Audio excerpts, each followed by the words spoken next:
Eyjamenn voru sjálfum sér vestir í þessum leik og það kemur kafli í stöðunni 12-12 og 7 mínútur eftir að fyrri hálfleik.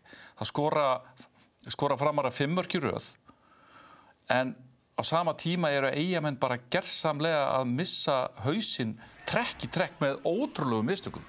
Já, bara sjálfum sér vestir eins og maður segir.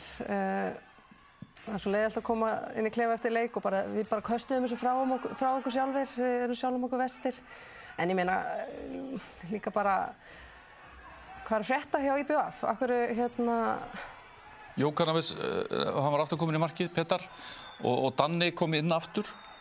Já, maður auðvitað Elís meiddur, skilur, hann er þeirra markaskorari, en þeir eiga allavega að geta að spila vörn, geta haldið utan á boltan, ég meina. Þeir eru með fullt af leikmönnum og reynslum leikmönnum sem ættu bara að geta, allavega ekki bóða upp á þetta. Og þessa klippur sem við erum að horfa á hérna, þetta er bara 4 mínútna kafli, sko. Þeir voru með einhverja 19 tapaða bolt í leiknum og eina af þessum tæknifélum var með 5 sekúndum eftir og voru að taka leikli.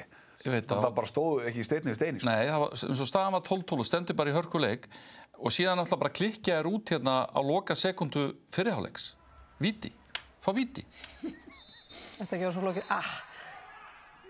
Einmitt. Af hverju er þetta dæmt af? Bara fyrir... Já, bara hann flautar og þá máttu náttúrulega ekki stinga niður boltanum eftir að það er búið að flauta. Þá bara missur boltan. Það er ólöglegt víti. En þarna, veist, þeir missa bara hausinn síðustu 7 mínútur fyrriháleiks.